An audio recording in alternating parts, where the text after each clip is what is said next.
Welcome friends. Contract ಕಾಸ್ಟಿಂಗಿನ ಒಂದು full fledged 14 marks problem ಒಂದು ಯಾವ ಥರ ಇರುತ್ತೆ ಅನ್ನೋದನ್ನು ಸಾಲ್ವ್ ಮಾಡೋಣ. ಈ ಒಂದು ಪ್ರಾಬ್ಲಮ್ ಪ್ರೀವಿಯಸ್ ಎಕ್ಸಾಮಿನೇಷನ್ ಬ್ಯಾಂಗ್ಳೂರು ಯೂನಿವರ್ಸಿಟಿಯಿಂದ ತಗೊಂಡಿರುವಂಥ ಒಂದು ಪ್ರಾಬ್ಲಮ್ಮು. ಫಸ್ಟು ಕ್ವಶನ್ ನೋಡಿ ಏನು ಕೊಟ್ಟಿದ್ದಾರೆ ಅನ್ನೋದು. Following is the trial balance of construction company engaged on the execution of contract number 303. So 303 ಅನ್ನೋ ಕಾಂಟ್ರಾಕ್ಟ್ ನಂಬರಿಗೆ 31st ಡಿಸೆಂಬರ್ 2015 ಆ ಎಂಡಿಂಗ್ ಡೇಟ್ಗೆ ಏನೇನು ಎಕ್ಸ್ಪೆಂಡಿಚರ್ಸ್ ಆಗಿತ್ತು, ವಾಟ್ ವೇರ್ ದ ಪೊಸಿಷನ್ ಅನ್ನೋದು ಡೀಟೇಲ್ಡ್ ಆಗಿ ನಮಗೆ ಕೊಟ್ಟಿದ್ದಾರೆ with the help of A trial balance. So trial balance ಒಂದು ಸಲ ನೀವು ನೋಡಿದ್ರೆ ಕಾಂಟ್ರಾಕ್ಟೀಸ್ ಅಕೌಂಟ್ ಅಂತ ಕೊಟ್ಟಿದ್ದಾನೆ. Amount received 3 lakhs. Amount received is nothing but cash received. Amount received ಅಂದರೂ ಒಂದೇ, ಕ್ಯಾಶ್ ರಿಸೀವ್ಡ್ ಅಂದರೂ ಒಂದೇ. ಸೊ ಕ್ಯಾಶ್ ರಿಸೀವ್ಡನ್ನು ನಾವು ಎಲ್ಲಿ ಯೂಸ್ ಮಾಡ್ತೀವಿ ಅನ್ನೋದು ನಿಮಗೆ ಗೊತ್ತಿದೆಯಲ್ಲ. To calculate the amount of profit that is transfer to the profit and loss account, notional profit into 2/3 into cash received by work certified ಅನ್ನೋ ಫಾರ್ಮುಲಾ ಯೂಸ್ ಮಾಡ್ತೀವಲ್ಲ, ಅಲ್ಲಿ ಯೂಸ್ ಮಾಡೋಂಥ ಒಂದು ಈ 3 lakhs rupees. ಸೊ ಅದನ್ನು ಕೊಟ್ಟಿದ್ದಾರೆ. ಆಮೇಲೆ buildings 1,60,000 that is an asset, balance ಶೀಟಲ್ಲಿ ಅಸೆಟ್ ಸೈಡ್ಗೆ ಹೋಗುತ್ತೆ. ಕ್ರೆಡಿಟಾರ್ಸ್ ಬ್ಯಾಲೆನ್ಸ್ ಶೀಟ್ ಲಯಬಿಲಿಟೀಸಲ್ಲಿ ಹೋಗುತ್ತೆ. ಬ್ಯಾಂಕ್ ಬ್ಯಾಲೆನ್ಸ್ 35,000 ಕೊಟ್ಟಿದ್ದಾರೆ, ಅದು ಬ್ಯಾಲೆನ್ಸ್ ಶೀಟಿನ ಅಸೆಟ್ ಸೈಡ್ಗೆ ಹೋಗುತ್ತೆ. ಆಮೇಲೆ ಕ್ಯಾಪಿಟಲ್ ಅಕೌಂಟ್ ಅದು ಕೂಡ ಬ್ಯಾಲೆನ್ಸ್ ಶೀಟಿನ ಲಯಬಿಲಿಟೀಸ್ ಸೈಡ್ಗೆ ಹೋಗುತ್ತೆ. ದೆನ್ ಮೆಟೀರಿಯಲ್ಸ್, ಈ ಮೆಟೀರಿಯಲ್ಸು ಕಾಂಟ್ರಾಕ್ಟಿಗೆ ಕಳಿಸಿರುವಂತಹ ಮೆಟೀರಿಯಲ್ಸ್ ಆದರೆ ಕಾಂಟ್ರಾಕ್ಟ್ ಅಕೌಂಟಿಗೆ ಡೆಬಿಟ್ ಮಾಡ್ತೀವಿ. ಸೊ ಎಲ್ಲ ಮೆಟೀರಿಯಲ್ಸನ್ನು ಕೂಡ 2 lakhs rupees ಕಂಪ್ಲೀಟ್ ಮೆಟೀರಿಯಲ್ಸನ್ನು ಕಾಂಟ್ರಾಕ್ಟಿಗೆ ಕಳಿಸಿದಾರಾ, ಕಾಂಟ್ರಾಕ್ಟಲ್ಲಿ ಯೂಸ್ ಮಾಡ್ಕೊಂಡಿದ್ದಾರೆ, ಏನಾದರೂ ಉಳಿದಿದೆಯಾ, ಟ್ರಾನ್ಸ್ಫರ್ ಆಗಿದೆಯಾ, ಲಾಸ್ಟ್ ಆಗಿದೆಯಾ, ಡೆಸ್ಟ್ರಾಯ್ ಆಗಿದೆಯಾ ಅನ್ನೋದು ಮುಂದೆ ಅಡ್ಜಸ್ಟ್ಮೆಂಟ್ಸಲ್ಲಿ ನೋಡೋಣ. ಸದ್ಯಕ್ಕೆ ಮೆಟೀರಿಯಲ್ಸು 2 lakhs rupees, ಯಾವ ಅಡ್ಜಸ್ಟ್ಮೆಂಟ್ಸು ಕೊಟ್ಟಿಲ್ಲ ಅಂದರೆ ಕಂಪ್ಲೀಟಾಗಿ ಕಾಂಟ್ರಾಕ್ಟ್ ಅಕೌಂಟಿನ ಡೆಬಿಟ್ ಸೈಡ್ಗೆ ಹೋಗುತ್ತೆ. ವೇಜಸ್ 1,80,000 rupees, ಅದು ಕೂಡ ಕಾಂಟ್ರಾಕ್ಟ್ ಅಕೌಂಟಿನ ಡೆಬಿಟ್ ಸೈಡು. ಏನಾದರೂ ಅಡ್ಜಸ್ಟ್ಮೆಂಟ್ಸ್ ಇದ್ದರೆ ಅದನ್ನು ಅಡ್ಜಸ್ಟ್ ಮಾಡಬೇಕಾಗುತ್ತೆ. ಆಮೇಲೆ ಎಕ್ಸ್ಪೆನ್ಸಸ್ 47,000 rupees, ಇದು ಕಂಪ್ಲೀಟಾಗಿ ಕಾಂಟ್ರಾಕ್ಟಿಗೆ ಮಾಡಿದಾರಾ ಅಥವಾ ಇಲ್ವಾ ಅನ್ನೋದು ಅಡ್ಜಸ್ಟ್ಮೆಂಟಲ್ಲಿ ಹೇಳಿರ್ತಾರೆ. ಕಾಂಟ್ರಾಕ್ಟಿಗೆ ಎಷ್ಟು ಎಕ್ಸ್ಪೆಂಡಿಚರ್ ಆಗಿರುತ್ತೋ ಅಷ್ಟು ಎಕ್ಸ್ಪೆಂಡಿಚರು ಕೂಡ ಕಾಂಟ್ರಾಕ್ಟ್ ಅಕೌಂಟಿಗೆ ಡೆಬಿಟ್ ಮಾಡ್ತೀವಿ, ಉಳಿದಿರೋದನ್ನು ಬ್ಯಾಲೆನ್ಸ್ ಶೀಟಲ್ಲಿ ಟ್ರೀಟ್ ಮಾಡ್ತೀವಿ. ದೆನ್ ಪ್ಲ್ಯಾಂಟ್ 2,50,000 rupees, ಇದಿಷ್ಟು ಕೂಡ ಕಾಂಟ್ರಾಕ್ಟಿಗೆ ಇಶ್ಯೂ ಮಾಡಿದಾರಾ ಅನ್ನೋದು ಅಡ್ಜಸ್ಟ್ಮೆಂಟಲ್ಲಿ ಗೊತ್ತಾಗುತ್ತೆ. ಏನು ಹೇಳಲಿಲ್ಲ ಅಂದರೆ 2,50,000 rupees ಕಂಪ್ಲೀಟಾಗಿ ಕಾಂಟ್ರಾಕ್ಟಿಗೆ ಬಳಸ್ಕೊಂಡಿದ್ದಾರೆ ಅಂತ ಹೇಳಿ ಡೆಬಿಟ್ ಸೈಡಲ್ಲಿ ತೊಗೊಳ್ತೀವಿ. ಆಮೇಲೆ ಫೈನಲ್ ಬ್ಯಾಲೆನ್ಸು ಡಿಪ್ರಿಸಿಯೇಷನನ್ನು ಮೈನಸ್ ಮಾಡಿದಾದಮೇಲೆ ಕ್ರೆಡಿಟ್ ಸೈಡಲ್ಲಿ ತೊಗೋಬೇಕಾಗತ್ತೆ. ಸೊ ಅದಕ್ಕೆ ಮೊದಲು ನಾವು ಅಡ್ಜಸ್ಟ್ಮೆಂಟ್ಸನ್ನು ನೋಡಿಕೊಂಡು ಯಾವ್ಯಾವ ಐಟಮ್ಗೆ ಅಡ್ಜಸ್ಟ್ಮೆಂಟ್ಸ್ ಕೊಟ್ಟಿದ್ದಾರೆ ಅನ್ನೋದು ನೋಡಿಕೊಂಡು ಅಡ್ಜಸ್ಟ್ ಮಾಡಬೇಕಾಗತ್ತೆ. Now see the below information. The work on contract number 303 was commenced on 1st January 2015. ನಮಗೆ ಇಲ್ಲಿ ಇನ್ಫಾರ್ಮೇಷನ್ ಕೊಟ್ಟಿರೋದು ಯಾವಾಗ, 31st December 2015. ಆ ಕಾಂಟ್ರಾಕ್ಟು ಸ್ಟಾರ್ಟ್ ಆಗಿರೋದು, ಕಮೆನ್ಸ್ ಆಗಿರೋದು ಯಾವಾಗ, 1st January 2015. ಅಂದರೆ ಜಾನ್ಯುವರಿಯಿಂದ ಹಿಡಿದು ಡಿಸೆಂಬರ್ವರೆಗೆ 1 ವರ್ಷದ ಕಾಲ ಕೆಲಸ ನಡೆದಿದೆ. So 1 year we have to consider. Depreciation calculate ಮಾಡಬೇಕಾದ್ರೆ ಪ್ಲ್ಯಾಂಟಿಗೆ 1 year ಮಾಡಬೇಕಾಗತ್ತೆ, provided if any other information is given. Let us see that. Materials costing rupees 1,70,000 were sent to the site of the contract. See this is very important. Materials ನಿಮಗೆ trial ಬ್ಯಾಲೆನ್ಸಲ್ಲಿ ಕೊಟ್ಟಿದ್ದಾರೆ, ಎಷ್ಟು ನೋಡಿ, 2 lakhs. So 2 lakhs rupees materials ಕೂಡ ಕಾಂಟ್ರಾಕ್ಟಿಗೆ ಕಳಿಸಿದಾರಾ ಅಂತಂದರೆ ಇಲ್ಲ, ಇಲ್ಲಿ ಹೇಳ್ತಿದ್ದಾರೆ materials costing 1,70,000 were sent to the site. 2 lakh materials ಇದೆ ನಮ್ಮ ಹತ್ರ, ಸ್ಟೋರಲ್ಲಿದೆ, ಗೋಡೌನಲ್ಲಿ, ವೇರ್ ಹೌಸಲ್ಲಿದೆ. ಆದರೆ ಅದರ ಪೈಕಿ ಬರೀ 1,70,000 rupees ಅಷ್ಟು ಮೆಟೀರಿಯಲ್ಸನ್ನು ಮಾತ್ರ ನಾವು ಕಾಂಟ್ರಾಕ್ಟಿಗೆ ಕಳಿಸಿದ್ದೀವಿ of the contract. But those of 6,000 were destroyed. ಅಂದರೆ ಏನು, ಕಳಿಸಿರೋದು 1,70,000 rupees ಮೆಟೀರಿಯಲ್ಸು, ಅದರಲ್ಲಿ 6,000 rupees materials destroyed in an accident. 6,000 rupees materials ಆಕ್ಸಿಡೆಂಟಲ್ಲಿ ಡೆಸ್ಟ್ರಾಯ್ ಆಗೋಯಿತು. ಈಗ ಈ ಮೆಟೀರಿಯಲ್ಸನ್ನು ಯಾವ ಥರ ಸರ್ ನಾವು ತೋರಿಸ್ಬೇಕಾಗತ್ತೆ ಕಾಂಟ್ರಾಕ್ಟ್ ಅಕೌಂಟ್ಸಲ್ಲಿ ನೋಡಿ, ಒಟ್ಟು ಮೆಟೀರಿಯಲ್ಸು 2 ಲಕ್ಷ ಇದೆ. 2 ಲಕ್ಷ ಕೂಡ ಕಾಂಟ್ರಾಕ್ಟ್ಗೆ ಕಳಿಸಿಲ್ಲ. ಕಾಂಟ್ರಾಕ್ಟ್ಗೆ ಕಳಿಸಿರೋದು 1,70,000 ರುಪೀಸ್. ಸೊ 1,70,000 ರುಪೀಸ್ ಕಾಂಟ್ರಾಕ್ಟ್ ಅಕೌಂಟ್ಗೆ ಡೆಬಿಟ್ ಆಗುತ್ತೆ. ಮತ್ತು ಸರ್ 2 ಲಕ್ಷದಲ್ಲಿ 1,70,000 sent to contract, what happen to the remaining 30,000? ಅದು ಗೋಡೌನಲ್ಲೇ ಇದೆ. ಅದನ್ನು ಬ್ಯಾಲೆನ್ಸ್ ಶೀಟಲ್ಲಿ ಅಸೆಟ್ ಸೈಡಲ್ಲಿ ಮೆಟೀರಿಯಲ್ಸ್ ಅಟ್ ಸ್ಟೋರ್ ಅಂತ ಹೇಳಿ ತೋರಿಸ್ತೀವಿ 30,000 ರುಪೀಸ್. ಅದು ಕಾಂಟ್ರಾಕ್ಟಿಗೆ ಹೋಗಿಲ್ಲ, ಆದರೆ ನಮ್ಮ ಹತ್ರನೇ ಇದೆ. ಮತ್ತು ಈ 6,000 ಡೆಸ್ಟ್ರಾಯ್ಡ್ ಇದೆಯಲ್ಲ ಸರ್, ಅದನ್ನೆಲ್ಲ ತೋರಿಸ್ತೀವಿ credit side of the contract account. ಏಕೆಂದರೆ ಇದು ಲಾಸು, ಪ್ರಾಫಿಟ್ ಆ್ಯಂಡ್ ಲಾಸ್ ಅಕೌಂಟಿಗೆ ಹೋಗಬೇಕು. So credit side of the contract ಅಕೌಂಟಲ್ಲಿ by plant destroyed, materials destroyed ಅಂತ 6,000 ರುಪೀಸ್ ತೋರಿಸ್ತೀವಿ. ಮತ್ತು ಆ 6,000 ರುಪೀಸನ್ನು ಮತ್ತೆ ತೋರಿಸ್ತೀವಿ ನಾವು ಬ್ಯಾಲೆನ್ಸ್ ಶೀಟಲ್ಲಿ ಪ್ರಾಫಿಟ್ ಆ್ಯಂಡ್ ಲಾಸಿಂದ ಲೆಸ್ ಮಾಡ್ತೀವಿ. ಲಾಭ ಬಂದಿರುತ್ತಲ್ಲ ಅದರಿಂದ ನಾವು ಲೆಸ್ ಮಾಡ್ತೀವಿ liability side of the balance ಶೀಟ್ನಲ್ಲಿ. Right. Then wages of 1,80,000 were paid during the year. Okay, so ಅಲ್ಲೂ 1,80,000 ಇದೆ, ಇಲ್ಲೂ 1,80,000. So full wages amount payment ಆಗೋಗಿದೆ. Plant costing 50,000 was used on the contract all through the year. Plant ನೋಡಿ, trial ಬ್ಯಾಲೆನ್ಸಲ್ಲಿ plant ಎಷ್ಟು ಕೊಟ್ಟಿದ್ದಾರೆ ನೋಡಿ, 2,50,000. ಆ 2,50,000 ಪ್ಲ್ಯಾಂಟನ್ನು ಬಳಸ್ಕೊಂಡಿದ್ದಾರೆ ಆ ಕಾಂಟ್ರಾಕ್ಟ್ಗೆ ಅಂತಂದರೆ they are telling 50,000 was used on the contract all through the year. ಅಂದರೆ ಇಡೀ ವರ್ಷ ಕಂಪ್ಲೀಟ್ 1 ವರ್ಷ ಫುಲ್ಲಾಗಿ ಯೂಸ್ ಮಾಡ್ಕೊಂಡಿರೋ ಪ್ಲ್ಯಾಂಟ್ ಎಷ್ಟಪ್ಪ ಅಂದರೆ 50,000. ಅಂದರೆ ಉಳಿದಿರೋ ರಿಮೈನಿಂಗ್ ಬ್ಯಾಲೆನ್ಸು 2 lakhs ಪ್ಲ್ಯಾಂಟ್ ಇದೆಯಲ್ಲ, ಅದನ್ನು ಎಷ್ಟು ಯೂಸ್ ಮಾಡ್ಕೊಂಡಿದ್ದಾರೆ ಅನ್ನೋದು ನೆಕ್ಸ್ಟ್ ಮುಂದೆ ಹೇಳ್ತಾರೆ. ನೋಡಿ, 50,000 was used on the contract all through the year. Plant with a cost of 2 lakhs was used from 1st January to 30th September. Total plant in the business is 2,50,000. ಇಲ್ಲಿ trial ಬ್ಯಾಲೆನ್ಸಲ್ಲಿ ಕೊಟ್ಟಿದ್ದಾರೆ. ಆದರೆ 50,000 rupees full year use ಮಾಡ್ಕೊಂಡಿದ್ದಾರೆ. 2 lakhs rupees 1st Januaryಯಿಂದ 30th Septemberಗೆ, ಅಂದರೆ ಬರೀ 9 months ಮಾತ್ರ use ಮಾಡ್ಕೊಂಡಿದ್ದಾರೆ. ಉಳಿದಿರೋ ಟೈಮ್ಗೆ ಅದನ್ನು ಯೂಸ್ ಮಾಡ್ಕೊಂಡಿಲ್ಲ. Right. And was then return to the stores. So ಆ ಸೆಪ್ಟೆಂಬರ್ 30th ಯೂಸ್ ಮಾಡಿಕೊಂಡು ಆಮೇಲೆ ಏನು ಮಾಡಿದ್ದಾರೆ, ರಿಟರ್ನ್ ಮಾಡಿಬಿಟ್ಟಿದ್ದಾರೆ. ಆ ರಿಟರ್ನ್ ಮಾಡಿರೋವಂಥದ್ದು ನಾವು ಎಲ್ಲಿ ತೋರಿಸ್ಬೇಕು, credit side of the contract ಅಕೌಂಟಲ್ಲಿ ತೋರಿಸ್ಬೇಕು, ಮತ್ತು ಬ್ಯಾಲೆನ್ಸ್ ಶೀಟಲ್ಲಿ ಅಸೆಟ್ ಸೈಡಲ್ಲಿ ತೋರಿಸ್ಬೇಕಾಗುತ್ತೆ. Then materials of cost of 4,000 were at site on 31st December 2015. So closing ಡೇಟ್ಗೆ ಅನ್ಯೂಸ್ಡ್ ಮೆಟೀರಿಯಲ್ಸ್ ಎಷ್ಟಿತ್ತು ಅಂದರೆ 4,000 ಮೆಟೀರಿಯಲ್ಸ್ ಅಟ್ ಸೈಟು. ಅದನ್ನು ಕೂಡ credit side of the contract ಅಕೌಂಟಿಗೆ ತೋರಿಸ್ಬೇಕು, ಮತ್ತು ಬ್ಯಾಲೆನ್ಸ್ ಶೀಟಲ್ಲಿ ಅಸೆಟ್ಟಲ್ಲಿ ತೋರಿಸ್ಬೇಕು. Materials at site 4,000 rupees. Right, ಅದು ಮುಗೀತು. ಆಮೇಲೆ the contract was for 6 lakhs. The price of the contract, total value of the contract ಎಷ್ಟು, 6 lakhs. And the contractee pay 75% of the work certified. Contractee ಏನು ಮಾಡ್ತಾನೆ, work ಸರ್ಟಿಫೈಡಲ್ಲಿ 75% pay ಮಾಡ್ತಾನೆ.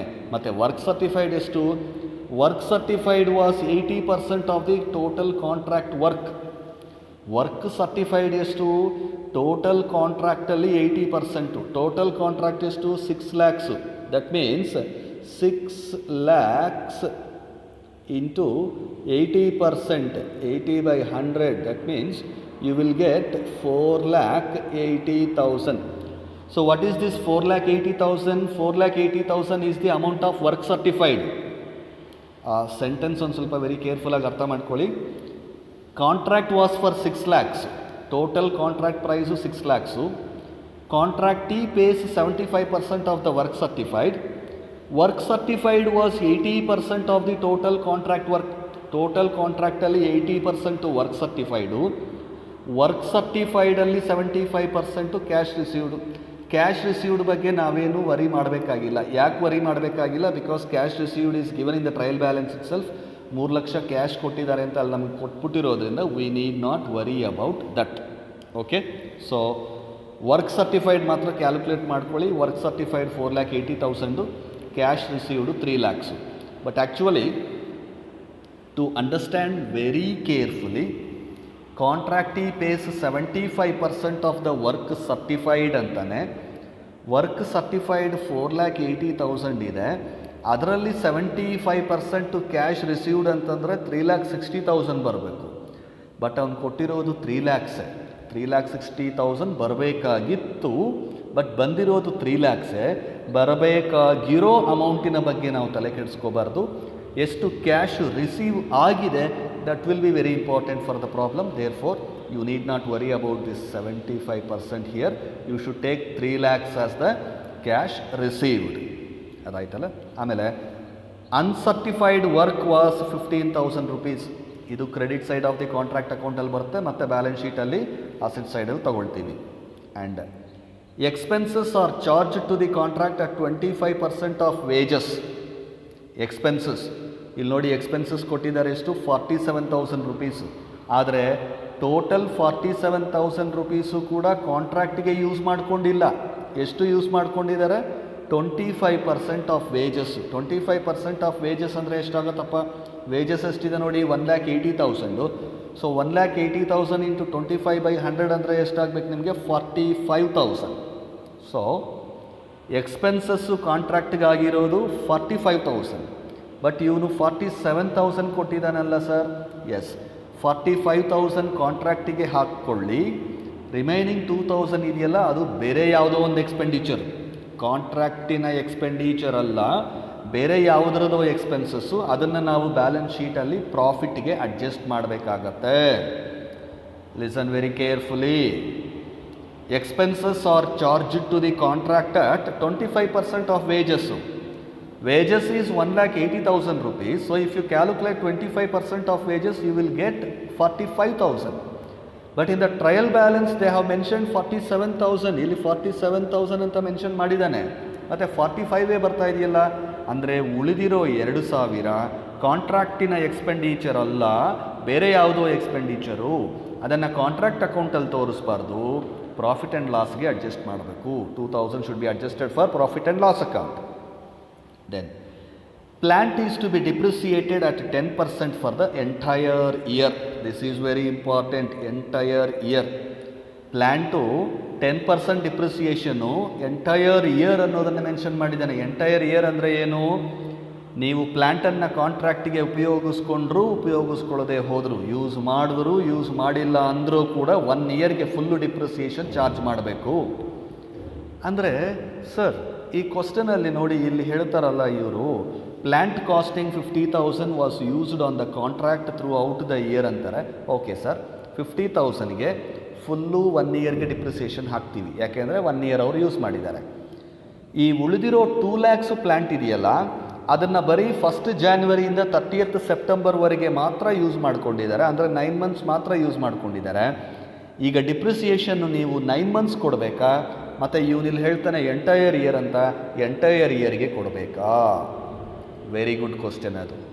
Entire ಇಯರ್ಗೆ ನಾವು ಡಿಪ್ರಿಸಿಯೇಷನ್ ಕೊಡಬೇಕಾಗತ್ತೆ, ಆದರೆ ಕಾಂಟ್ರಾಕ್ಟ್ ಅಕೌಂಟಲ್ಲಿ ಕೊಡೋದಿಲ್ಲ. ಕಾಂಟ್ರಾಕ್ಟ್ ಅಕೌಂಟಲ್ಲಿ ಬರೀ 9 monthsಗೆ ಡಿಪ್ರಿಸಿಯೇಷನ್ ಕೊಡ್ತೀವಿ, ಉಳಿದಿರೋ ಡಿಪ್ರಿಸಿಯೇಷನ್ನು ಪ್ರಾಫಿಟ್ ಆ್ಯಂಡ್ ಲಾಸ್ಗೆ ಅಡ್ಜಸ್ಟ್ ಮಾಡ್ತೀವಿ ಬ್ಯಾಲೆನ್ಸ್ ಶೀಟ್ನಲ್ಲಿ. Very careful about that. Only 9 months of depreciation is charged to the contract account. The remaining 3 months depreciation on 2 lakhs plant should be charged separately to the profit and loss account on the liability side of the balance sheet. That's very important. Then, so idistu information ಕೊಟ್ಬಿಟ್ಟು prepare contract number 303 account for the year and balance sheet on 31st December. So ಇದಿಷ್ಟು items ಕ್ವಶನಲ್ಲಿ ಅರ್ಥ ಮಾಡ್ಕೊಂಡಿದ್ದಾದಮೇಲೆ ಮೊದಲನೇ step ನಾವು ಮಾಡಬೇಕಾಗಿರೋದು preparation of contract account. Will go to the contract account, see the solution for contract account. 1 by 1 let us come from the debit side. Materials used ಕ್ವಶನಲ್ಲಿ mention ಮಾಡಿದರು. ಇಲ್ಲಿ ಟೋಟಲ್ ಮೆಟೀರಿಯಲ್ಸು 2 lakhs ಇತ್ತು, but ಅಡ್ಜಸ್ಟ್ಮೆಂಟ್ಸಲ್ಲಿ ಹೇಳಿದ್ರು 1,70,000 rupees worth of materials ಮಾತ್ರ ಕಾಂಟ್ರಾಕ್ಟ್ಗೆ ಕಳಿಸಿದ್ದೀವಿ ಅಂತ ಹೇಳಿದರು. Therefore we have taken only 1,70,000 rupees into the debit side of the contract account. Then wages 1,80,000, ಅದ್ರ ಬಗ್ಗೆ ಏನೂ ಸಂಶಯ ಇಲ್ಲ. In the question also they have given 1,80,000. So just take 1,80,000. Then expenses ನೋಡಿ, ಕ್ವಶನಲ್ಲಿ ನಾನು ನಿಮಗೆ ಆಗಲೇ ಹೇಳಿದೆ 47,000 ರೂಪೀಸ್ ಎಕ್ಸ್ಪೆನ್ಸಸ್ ಕೊಟ್ಟಿದ್ದಾರೆ. ಆದರೆ ಕಾಂಟ್ರಾಕ್ಟಿಗೆ ನಾವು ಚಾರ್ಜ್ ಮಾಡಬೇಕಾಗಿರೋಂಥ ಎಕ್ಸ್ಪೆನ್ಸಸ್ಸು ಬರೀ 45,000. ಆ 45,000 ಹೇಗೆ ಬಂತು ನಮಗೆ? 45,000 ಹೇಗೆ ಬಂತು ನಮಗೆ? 25% ಆಫ್ ವೇಜಸ್ ಅಂತ ಹೇಳಿದನಲ್ಲ, ಆ 25% ಆಫ್ ವೇಜಸನ್ನು ಕ್ಯಾಲ್ಕುಲೇಟ್ ಮಾಡಿ ಅಲ್ಲಿ ನಾವು ಹಾಕ್ಕೊಂಡಿದ್ದೀವಿ. So that is 45,000. ಮತ್ತು ಇನ್ನೂ 2,000 ಇದೆಯಲ್ಲ ಸರ್, ಆ 2,000 ಇರಲಿ, ಅದನ್ನು ಬ್ಯಾಲೆನ್ಸ್ ಶೀಟಲ್ಲಿ ಅಡ್ಜಸ್ಟ್ ಮಾಡ್ತೀವಿ. Then depreciation on plant. ನೋಡಿ, ನಾವು ಅರ್ಲಿಯರ್ ಪ್ರಾಬ್ಲಮ್ಸಲ್ಲಿ ಇನ್ನೊಂದು ಮೆಥಡಲ್ಲಿ ಡಿಪ್ರಿಸಿಯೇಷನನ್ನು ಚಾರ್ಜ್ ಮಾಡ್ತಾ ಇದ್ವಿ. ಇಲ್ಲಿ ಇವನು ಪ್ಲ್ಯಾಂಟ್ ವ್ಯಾಲ್ಯೂ ತೊಗೊಂಡು, ನಾವು ಆ್ಯಕ್ಚುಲಿ 2 ಮೆಥಡ್ಸ್ ಇದೆ ಅಂತ ನಾನು ಹೇಳಿದ್ದೆ. ಒಂದು ಡೆಬಿಟ್ ಸೈಡಲ್ಲಿ ಫುಲ್ ಪ್ಲ್ಯಾಂಟ್ ವ್ಯಾಲ್ಯೂ ತಗೊಂಡು ಕ್ರೆಡಿಟ್ ಸೈಡಲ್ಲಿ ಕ್ಲೋಸಿಂಗ್ ವ್ಯಾಲ್ಯೂ ಮೈನಸ್ ಡಿಪ್ರಿಸಿಯೇಷನ್ ತೊಗೊಳ್ಳೋವಂಥದ್ದು. ಇನ್ನೊಂದು ಮೆಥಡು ಕ್ರೆಡಿಟ್ ಸೈಡಲ್ಲಿ ಏನೂ ತೋರಿಸ್ದಿರ ಬರೀ ಡಿಪ್ರಿಸಿಯೇಷನನ್ನು ಮಾತ್ರನೇ ಡೆಬಿಟ್ ಸೈಡಲ್ಲಿ ತಗೊಳ್ಳುವಂತಹ ಒಂದು ಮೆಥಡ್. ಈ ಪ್ರಾಬ್ಲಮಲ್ಲಿ ಏನು ಮಾಡ್ತಾ ಇದ್ದೀವಿ? Depreciation on plant. Depreciation on plant ಹೇಗೆ ಮಾಡ್ತಾ ಇದ್ದೀವಿ? 2,50,000 ರೂಪೀಸ್ ಪ್ಲ್ಯಾಂಟು, ಅದರಲ್ಲಿ 50,000 ರೂಪೀಸ್ ಪ್ಲ್ಯಾಂಟನ್ನು ಫುಲ್ ಇಯರ್ಗೆ ಯೂಸ್ ಮಾಡ್ಕೊಂಡಿದ್ದಾರೆ. ಸೊ ಅದರಲ್ಲಿ 10% ಡಿಪ್ರಿಸಿಯೇಷನು, 50,000 ಇಂಟು 10/100 ನಿಮಗೆ ಬರಬೇಕು 5,000. ಅದು ಜೊತೆಗೆ ಇನ್ನೊಂದು 2 lakhs ರೂಪೀಸ್ ಪ್ಲ್ಯಾಂಟ್ ಇದೆಯಲ್ಲ, ಈ 2 lakhs ರೂಪೀಸ್ ಪ್ಲ್ಯಾಂಟನ್ನು ಇಂಟು 10/100 ಇಂಟು 9 months ಮಾತ್ರ ಉಪಯೋಗಿಸ್ಕೊಂಡಿದ್ದೀವಿ. ಸೊ 2 lakhs ಇಂಟು 10/100 ಇಂಟು 9/12 ಮಾಡಿದ್ರೆ ನಿಮಗೆ 15,000. ಸೊ ಅಲ್ಲಿಗೆ ನೋಡಿ ಡಿಪ್ರಿಸಿಯೇಷನು 5,000 ಪ್ಲಸ್ 15,000 20,000. ದಯವಿಟ್ಟು ಅರ್ಥ ಮಾಡ್ಕೊಳ್ಳಿ ವೆರಿ ಕೇರ್ಫುಲಿ. ಕಾಂಟ್ರಾಕ್ಟ್ ಅಕೌಂಟಲ್ಲಿ ಪ್ಲ್ಯಾಂಟ್ ಅಡ್ಜಸ್ಟ್ಮೆಂಟ್ಸ್ ತೋರಿಸೋದಕ್ಕೆ 2 ಮೆಥಡ್ ಇದೆ. ಮೊದಲನೇ ಮೆಥಡಲ್ಲಿ debit side of the contract ಅಕೌಂಟಲ್ಲಿ ಫುಲ್ ಅಮೌಂಟ್ ಆಫ್ ಪ್ಲ್ಯಾಂಟ್ ತಗೊಂಡು ಕ್ರೆಡಿಟ್ ಸೈಡಲ್ಲಿ plant amount minus depreciation less ಮಾಡಿ ಎಂಟ್ರಿ ಮಾಡ್ತೀವಿ. ಅದು ಮೊದಲನೇ ಮೆಥಡು, ಲಾಸ್ಟ್ ಪ್ರಾಬ್ಲಮಲ್ಲಿ ತೋರಿಸಿದ್ದೀನಿ. ಆದರೆ 2ನೇ ಮೆಥಡು ಕೂಡ ಇದೆ. ಅದು ಯಾವುದಪ್ಪ ಅಂದರೆ ಡೆಬಿಟ್ ಸೈಡು ಕ್ರೆಡಿಟ್ ಸೈಡು ಎರಡೂ ಕಡೆ ತೋರಿಸ್ದಿರ ಒಂದೇ ಕಡೆ ತೋರಿಸ್ತಾರೆ. ಡೆಬಿಟ್ ಸೈಡಲ್ಲಿ ಬರೀ ಡಿಪ್ರಿಸಿಯೇಷನ್ ಮಾತ್ರ, ಪ್ಲ್ಯಾಂಟ್ ವ್ಯಾಲ್ಯೂ ತೋರಿಸಲ್ಲ, ಬರೀ ಡಿಪ್ರಿಸಿಯೇಷನನ್ನು ಮಾತ್ರ ತೋರಿಸ್ತೀವಿ. ಆ ಡಿಪ್ರಿಸಿಯೇಷನನ್ನು ಯಾವ ಥರ ಕ್ಯಾಲ್ಕುಲೇಟ್ ಮಾಡಿದ್ದೀವಿ ಅಂತ ಇಲ್ಲಿ ನೋಡಿ ಕ್ವಶನಲ್ಲಿ ಕೊಟ್ಟಿದ್ದಾರೆ. ಒಟ್ಟು total value of the plant is 2,50,000. ಅದರಲ್ಲಿ 50,000 ರೂಪೀಸ್ ಫುಲ್ ಇಯರ್ ಯೂಸ್ ಮಾಡಿದ್ದಾರೆ. ಸೊ 50,000 ಇಂಟು 10/100 5,000 ಒಂದು. ಎರಡನೇದು ಇನ್ನೊಂದು 2 lakhs ರೂಪೀಸ್ ಪ್ಲ್ಯಾಂಟ್ ಇದೆಯಲ್ಲ, ಅದನ್ನು ಬರೀ 9 months ಯೂಸ್ ಮಾಡಿದ್ದಾರೆ. So 2 lakhs into 10/100 into 9/12 15,000. So 5 + 15 20,000 depreciation. 20,000 depreciation. ಸರಿ ಸರ್, ಇನ್ನೊಂದು ಮೆಥಡಲ್ಲಿ ನೀವು ಕಳೆದ ಪ್ರಾಬ್ಲಮಲ್ಲಿ ಮಾಡಿರೋ ಥರ ಮಾಡಿದ್ರೆ ಈ ಪ್ಲ್ಯಾಂಟನ್ನು ನಾವು ಯಾವ ರೀತಿ ತೋರಿಸ್ತಾ ಇದ್ವಿ ಅಂದರೆ ಡೆಬಿಟ್ ಸೈಡಲ್ಲಿ ಟು ಪ್ಲ್ಯಾಂಟ್ ಅಂತ ಹೇಳಿಬಿಟ್ಟು ಎಷ್ಟು 2,50,000 ತೋರಿಸ್ತಾ ಇದ್ವಿ. ಕ್ರೆಡಿಟ್ ಸೈಡಲ್ಲಿ ಬೈ ಪ್ಲ್ಯಾಂಟ್ ಅಂದ್ಬಿಟ್ಟು ಡಿಪ್ರಿಸಿಯೇಷನ್ ಲೆಸ್ ಮಾಡಿ, ಅಂದರೆ 2,50,000 20,000 ಹೋದರೆ 2,30,000 ಅಂತ ಕ್ರೆಡಿಟ್ ಸೈಡಲ್ಲಿ ತೋರಿಸ್ತಾ ಇದ್ವಿ. So total value of the plant ಈ ಕಡೆ, plant value minus depreciation credit ಸೈಡಲ್ಲಿ. ಸೊ ಯಾವ ಥರ ತೋರಿಸಿದ್ರು ನಮಗೆ ಎಫೆಕ್ಟ್ ಒಂದೇ, ಎರಡೂ ಕರೆಕ್ಟ್ ಮೆಥಡ್ಸೇ. ನಿಮಗೆ ಯಾವುದು ಈಸಿ ಅನಿಸಿದ್ರೆ ಅದನ್ನು ಫಾಲೋ ಮಾಡ್ಕೊಳ್ಳಿ. ಆ್ಯಂಡ್ ಈ ಪ್ರಾಬ್ಲಮಲ್ಲಿ ಬರೀ ಡಿಪ್ರಿಸಿಯೇಷನ್ ಡೆಬಿಟ್ ಸೈಡಲ್ಲಿ ತೋರಿಸಿರೋದ್ರಿಂದ ನಾವು ಕ್ರೆಡಿಟ್ ಸೈಡಲ್ಲಿ ಏನು ಎಂಟ್ರಿ ಮಾಡೋಕ್ಕೆ ಹೋಗೋದಿಲ್ಲ. That's about depreciation on plant. Now come to the credit side of the contract account. Work certified, ನಾನು ನಿಮ್ಗೆ ಆಗಲೇ ತೋರಿಸ್ದೆ ಹ್ಯಾಗೆ ಕ್ಯಾಲ್ಕುಲೇಟ್ ಮಾಡಿದ್ವಿ ಅಂತ. ಟೋಟಲ್ ಕಾಂಟ್ರಾಕ್ಟ್ ಪ್ರೈಸಲ್ಲಿ 80% ಈಸ್ ದ ವರ್ಕ್ ಸರ್ಟಿಫೈಡ್ ಅಂತ ಹೇಳಿದ್ದಾನೆ. ಟೋಟಲ್ ಕಾಂಟ್ರಾಕ್ಟ್ ಪ್ರೈಸ್ ನಮಗೆ 6 lakhs ಅಂತ ಕ್ವಶನಲ್ಲಿ ಕೊಟ್ಟಿದ್ದಾರೆ. ಸೊ ಅದನ್ನು ನೋಡಿ ಇಲ್ಲಿ 6 lakhs ಇಂಟು 80/100 ಕ್ಯಾಲ್ಕುಲೇಟ್ ಮಾಡಿ ತೋರಿಸಿದ್ದೀವಲ್ಲ. So 4,80,000 work certified. Work uncertified ಡೈರೆಕ್ಟಾಗಿ ಕ್ವಶನಲ್ಲಿ ಕೊಟ್ಟಿದ್ದಾನೆ 15,000, ಅದನ್ನಲ್ಲಿ ತೊಗೊಂಡ್ಬಿಡಿ. Then profit and loss account, loss by accident ಇಲ್ಲಿ ಆಕ್ಸಿಡೆಂಟಲ್ಲಿ ಲಾಸ್ ಆಗಿರುವಂಥ ಮೆಟೀರಿಯಲ್ಸ್ ಇದೆ ನೋಡಿ 6000. ಎಸ್, ಅದನ್ನು ತೊಗೊಂಡು ಬಂದು ಇಲ್ಲಿ ಎಂಟ್ರಿ ಮಾಡಿದ್ದೀವಿ. Materials lost by accident 6000. Then closing stock of materials at hand, closing stock of materials at site 4000. ಅದು ಕ್ವಶನಲ್ಲಿ ಇದೆ, ಅದನ್ನು ತೊಗೊಂಬಂದು ಹಾಕ್ಕೊಂಡಿದ್ದೀವಿ. ಇನ್ನು ಒಂದು ಐಟಮ್ ಹಾಕಿಲ್ಲ ನಾವು ಕ್ರೆಡಿಟ್ ಸೈಡಲ್ಲಿ, ಅದನ್ನು ಆಗಲೇ ಹೇಳಿದೆ, ಪ್ಲ್ಯಾಂಟು. ಯಾಕೆ ಸರ್ ಪ್ಲ್ಯಾಂಟ್ ಹಾಕಿಲ್ಲ?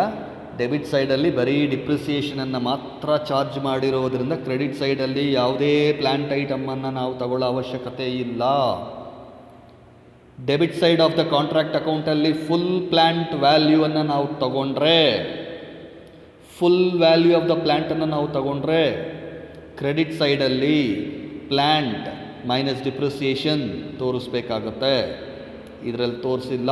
ಯಾಕೆ? ನಾವು ಫುಲ್ ವ್ಯಾಲ್ಯೂ ತೊಗೊಂಡಿಲ್ಲ, ಬರೀ ಡಿಪ್ರಿಸಿಯೇಷನ್ ತೋರಿಸಿದ್ದೀವಿ ಡೆಬಿಟ್ ಸೈಡಲ್ಲಿ. With this you add the totals. Credit ಸೈಡಲ್ಲಿ ನಿಮಗೆ 5,05,000 ಬರುತ್ತೆ. ಸೊ ಸೇಮ್ ಟೋಟಲ್ ಇಲ್ಲೂ ಹಾಕ್ಕೊಳ್ಳಿ. ಬ್ಯಾಲೆನ್ಸ್ ಮಾಡಿದ್ರೆ ನಿಮಗೆ notional profit you will get 90,000.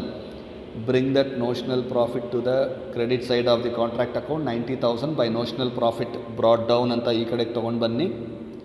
ತಗೊಂಡು ಬಂದಿದ್ದಾದಮೇಲೆ ಈಗ ಅದನ್ನು ಪ್ರಾಫಿಟ್ ಆ್ಯಂಡ್ ಲಾಸ್ ಅಕೌಂಟಿಗೆ ಎಷ್ಟು ಟ್ರಾನ್ಸ್ಫರ್ ಮಾಡಬೇಕು, ರಿಸರ್ವ್ಗೆ ಎಷ್ಟು ಟ್ರಾನ್ಸ್ಫರ್ ಮಾಡಬೇಕು, that depends upon the formula, that is the completion of the contract. What is the total contract? 6 lakhs. Work certified 4,80,000. ಅಂದರೆ ಆಲ್ಮೋಸ್ಟ್ 70% ಆಗೋಗಿದೆ. ಆಲ್ಮೋಸ್ಟ್ 70-80% ಆಗೋಗಿರೋದ್ರಿಂದ you should go for 2/3 formula. Formula ನಿಮಗೆ ಗೊತ್ತಿದೆ, ಇನ್ನೊಂದು ಸಲ ಜ್ಞಾಪಿಸ್ತೀನಿ. ಕಾಂಟ್ರಾಕ್ಟ್ ಕಂಪ್ಲೀಷನ್ 25%ಗಿಂತ ಕಡಿಮೆಯಾಗಿದ್ದರೆ ನೋ ಪ್ರಾಫಿಟ್, 0%. 25%ಇಂದ 50%ವರೆಗೂ ಕಾಂಟ್ರಾಕ್ಟ್ ಕಂಪ್ಲೀಷನ್ ಆಗಿದ್ದರೆ 1/3 ಫಾರ್ಮುಲಾ. 50%ಗಿಂತ ಜಾಸ್ತಿ 90%ವರೆಗೂ ವರ್ಕ್ ಕಂಪ್ಲೀಟ್ ಆಗಿದ್ದರೆ 2/3 formula. So in this case you have to use 2/3. Notional profit that is 90,000 into 2/3 into 5/8. What is this 5/8? 5/8 is nothing but cash received by work certified. I will show you here. 90,000 into 2/3 into cash received 3 lakhs divided by work certified 4,80,000. 3 lakhs ಎಲ್ಲಿದೆ ಅಂತ ಗೊತ್ತಾಯ್ತಲ್ಲ, ಕ್ವಶ್ಚನಲ್ಲೇ ಕೊಟ್ಟಿದ್ದಾನೆ ಇಲ್ಲಿ. First ಐಟಮ್ಮೇ contract 3 lakhs ಅನ್ನೋದು cash received. So work certified 4,80,000 ನಾವು calculate ಮಾಡಿದ್ದೀವಿ. So if you calculate this you will get 37,500 profit. Notional profit into 2/3 into cash received by work certified. ಅದನ್ನು ಮಾಡಿಕೊಂಡ್ರೆ 37,500. ಇನ್ನು ಉಳಿದಿರೋ ಬ್ಯಾಲೆನ್ಸು ರಿಸರ್ವ್ಗೆ, ಸೊ ಟೋಟಲ್ 90,000. ಅಲ್ಲಿಗೆ ಕಾಂಟ್ರಾಕ್ಟ್ ಅಕೌಂಟ್ ಮುಗಿದು ಹೋಗ್ಬಿಡುತ್ತೆ. ಸೊ 37,500 ಹೇಗೆ ಬಂತು ಅಂತ ಗೊತ್ತಾಯ್ತಲ್ಲ. We calculated like this. Notional profit into 2/3 into cash received by work certified. ಅದು ಫಾರ್ಮುಲಾ, ಅದು ಜ್ಞಾಪಕ ಇರಬೇಕು ನಮಗೆ formula. Once you finish the contract account, let us proceed to the balance sheet. ನಾವು ಲಯಬಿಲಿಟೀಸ್ ಸೈಡ್ಗೆ ಬನ್ನಿ. ಕ್ಯಾಪಿಟಲ್ 5 lakhs rupees ಟ್ರಯಲ್ ಬ್ಯಾಲೆನ್ಸಲ್ಲಿ ಕೊಟ್ಟಿದ್ದಾರೆ, ಅದು ಏನೂ ಅಡ್ಜಸ್ಟ್ಮೆಂಟ್ ಇಲ್ಲ, ತೊಗೊಂಡು ಬಂದು ಹಾಕ್ಕೊಳ್ಳಿ. ನೆಕ್ಸ್ಟು ಕ್ರೆಡಿಟಾರ್ಸು ಕ್ವಶ್ಚನಲ್ಲಿ ಕೊಟ್ಟಿದ್ದಾರೆ, ಅದನ್ನು ತೊಗೊಂಡು ಬಂದು ಹಾಕ್ಕೊಳ್ಳಿ. ಆಮೇಲೆ ಪ್ರಾಫಿಟ್ ಆ್ಯಂಡ್ ಲಾಸ್ ಅಕೌಂಟ್ 37,500. ಯಾವುದಪ್ಪ ಇದು? ಇಲ್ಲಿದೆ ನೋಡಿ, 37,500. ಯಾವುದು? ಕಾಂಟ್ರಾಕ್ಟಿನ ಪ್ರಾಫಿಟ್ಟು. ನೋಷನಲ್ ಪ್ರಾಫಿಟ್ಟಲ್ಲಿ 2/3 ಮಾಡಿ ನಾವು ಕ್ಯಾಲ್ಕುಲೇಟ್ ಮಾಡಿ ಟ್ರಾನ್ಸ್ಫರ್ ಮಾಡಿದ್ದೀವಲ್ಲ, ಅದು ಪ್ರಾಫಿಟ್ ಆ್ಯಂಡ್ ಲಾಸ್ ಅಕೌಂಟಿಗೆ ಹೋಗ್ತಾ ಇರುವಂಥದ್ದು 37,500. ಎಸ್, ಅದರಲ್ಲಿ ಲಾಸನ್ನು ಲೆಸ್ ಮಾಡಿದ್ದೀವಿ. ಯಾವುದು? Materials destroyed in an accident. ಇಲ್ಲಿ ತೋರಿಸಿದ್ದೀವಲ್ಲ 6,000 rupees, that should be subtracted. So 37,500 minus materials lost in accident 6,000 less ಮಾಡಿದ್ರೆ ನಿಮಗೆ 31,500 ಬರುತ್ತೆ. ಆಮೇಲೆ ಮೈನಸ್ ಅನ್ಅಬ್ಸಾರ್ಬ್ಡ್ ಎಕ್ಸ್ಪೆನ್ಸಸ್. ಯಾವುದಿದು ಅನ್ಅಬ್ಸಾರ್ಬ್ಡ್ ಎಕ್ಸ್ಪೆನ್ಸಸ್ಸು? ಎಕ್ಸ್ಪೆನ್ಸಸ್ ಅಂತ ಹೇಳಿ ಟ್ರಯಲ್ ಬ್ಯಾಲೆನ್ಸಲ್ಲಿ ಕೊಟ್ಟಿದ್ದಾರೆ 47,000. ಕಾಂಟ್ರಾಕ್ಟ್ ಅಕೌಂಟಿಗೆ ನಾವು ಬರೀ 45,000 ತೊಗೊಂಡಿದ್ದೀವಿ. ಯಾಕೆ 45,000 ತೊಗೊಂಡಿದ್ದೀವಿ ಅಂತಂದರೆ ಡಿಪೆಂಡಿಂಗ್ ಅಪಾನ್ ದ ವೇಜಸ್ ಮೇಲೆ 25% ಕ್ಯಾಲ್ಕುಲೇಟ್ ಮಾಡುವಂಥ ಕ್ವಶನಲ್ಲಿ ಹೇಳಿದಾರಲ್ಲ, ಸೊ ಅದಕ್ಕಾಗಿ 25% ಕ್ಯಾಲ್ಕುಲೇಟ್ ಮಾಡಿದ್ರೆ ವೇಜಸ್ ಮೇಲೆ ನಿಮಗೆ 45,000 ಬರುತ್ತೆ. ಸೊ 45,000ಅನ್ನು ಇಲ್ಲಿ ನೋಡಿ ಕ್ವಶನ್ ತೋರಿಸ್ತೀನಿ ಒಂದ್ಸಲ. ಇಲ್ಲಿ ನೋಡಿ, expenses are charge to the contract at 25% of wages. ನೋಡಿ ಈ ಪಾಯಿಂಟ್ ಇದೆ ಕ್ವಶನಲ್ಲಿ ಇಲ್ಲಿ. ಎಸ್, 25% ಆಫ್ ವೇಜಸ್ ಎಷ್ಟು 1,80,000. ಸೊ ಅದರ ಮೇಲೆ 25% ಕ್ಯಾಲ್ಕುಲೇಟ್ ಮಾಡಿದ್ರೆ ನಿಮಗೆ 45 ಬರುತ್ತೆ. ಸೊ 45,000 ಎಕ್ಸ್ಪೆನ್ಸಸ್ ಇಲ್ಲಿ ಹಾಕ್ಕೊಂಡಿದ್ದೀವಿ, 45,000. ಸೊ ಬರೀ 45,000 ಹಾಕ್ಕೊಂಡಿದ್ದೀವಿ ಅಂದರೆ ಟೋಟಲ್ ಎಕ್ಸ್ಪೆನ್ಸಸ್ ಎಷ್ಟು? ಕ್ವಶನಿಗೆ ಬನ್ನಿ ಒಂದ್ಸಲ. ಕ್ವಶನ್ಗೆ ಒಂದ್ಸಲ ಬಂದರೆ ನಿಮಗೆ ಟೋಟಲ್ ಎಕ್ಸ್ಪೆನ್ಸಸ್ ಇಲ್ಲಿ ಕಾಣಿಸುತ್ತೆ ನೋಡಿ, ಎಷ್ಟು? 47,000. 47ಅಲ್ಲಿ ನೀವು 45 ಇಲ್ಲಿ ತೊಗೊಂಡಿದ್ದೀರಾ ಅಂದರೆ ಇನ್ನೊಂದು 2,000 ತೊಗೋಬೇಕು. ಆ 2,000ಅನ್ನು ಇಲ್ಲಿ ತೊಗೊಂಡಿದ್ದೀವಿ, ಪ್ರಾಫಿಟ್ಟಿಂದ ಲೆಸ್ ಮಾಡ್ತಾ ಇದ್ದೀವಿ.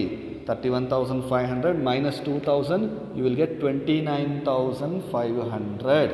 29,500 ಆಯ್ತಲ್ಲ. ಈಗ ಇನ್ನೊಂದು ಇಂಪಾರ್ಟೆಂಟ್ ಪಾಯಿಂಟ್ ನೀವಿಲ್ಲಿ ಅರ್ಥ ಮಾಡ್ಕೋಬೇಕು. ಪ್ಲ್ಯಾಂಟಿನ ಮೇಲೆ ಡಿಪ್ರಿಸಿಯೇಷನು ಫುಲ್ ಇಯರ್ಗೆ ಚಾರ್ಜ್ ಮಾಡಿ ಅಂತ ಹೇಳಿದ್ದಾರೆ. ಎಲ್ಲಿದೆ ಸರ್ ಅದು? ಕ್ವಶನಿಗೆ ಬನ್ನಿ. ಕ್ವಶನಿಗೆ ಬಂದ್ರೆ ನೋಡಿ, yes, at 10% depreciation for the entire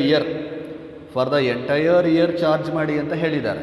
so ನಮ್ಮ ಹತ್ರ ಪ್ಲ್ಯಾಂಟ್ ಎಷ್ಟಿದೆ? 2,50,000. ಅದರಲ್ಲಿ 50,000 ರುಪೀಸ್ ಪ್ಲ್ಯಾಂಟು ಫುಲ್ ಇಯರ್ಗೆ ಕಾಂಟ್ರಾಕ್ಟಲ್ಲಿ ಯೂಸ್ ಮಾಡ್ಕೊಂಡಿದ್ವಾ? 50,000 rupees plant was used in the contract for full year. So full ಇಯರ್ಗೆ ಯೂಸ್ ಮಾಡಿದ್ದೀವಿ ಅಂದರೆ ಫುಲ್ ಇಯರ್ಗೆ ಡಿಪ್ರಿಸಿಯೇಷನ್ ಹಾಕ್ಬಿಟ್ಟಿದ್ದೀವಿ, ಅದರದ್ದು ಮುಗಿದೋಯ್ತು. ಇನ್ನೊಂದು ಪ್ಲ್ಯಾಂಟ್ ಇದೆಯಲ್ಲ 2 lakhs rupeesದು, ಒಟ್ಟು ಪ್ಲ್ಯಾಂಟು 2.5 ಲಕ್ಷ. 50,000 ಪ್ಲ್ಯಾಂಟು ಫುಲ್ ಇಯರ್ ಯೂಸ್ ಮಾಡ್ಕೊಂಡಿದ್ವಿ ಕಾಂಟ್ರಾಕ್ಟ್ಗೆ, ಫುಲ್ ಇಯರ್ ಡಿಪ್ರಿಸಿಯೇಷನ್ ಚಾರ್ಜ್ ಮಾಡಿದ್ದೀವಿ, ಅದರ ಕತೆ ಮುಗೀತು. ಫುಲ್ ಇಯರ್ ಡಿಪ್ರಿಸಿಯೇಷನ್ ಕಾಂಟ್ರಾಕ್ಟ್ ಅಕೌಂಟಲ್ಲೇ ಚಾರ್ಜ್ ಮಾಡಿಬಿಟ್ಟಿದ್ದೀವಿ. ಯಾಕೆ ಮಾಡಿಬಿಟ್ಟಿದ್ದೀವಿ? 50,000 rupees ಪ್ಲ್ಯಾಂಟನ್ನು ಕಾಂಟ್ರಾಕ್ಟಲ್ಲಿ ಫುಲ್ಲು 1 ಇಯರ್ಗೋಸ್ಕರ ನಾವು ಯೂಸ್ ಮಾಡ್ಕೊಂಡಿರೋದ್ರಿಂದ ಫುಲ್ಲು 1 ಇಯರ್ ಡಿಪ್ರಿಸಿಯೇಷನ್ನು ಅಲ್ಲೇ ನಾವು ಚಾರ್ಜ್ ಮಾಡಿ ತೋರಿಸ್ಬಿಟ್ಟಿದ್ದೀವಿ.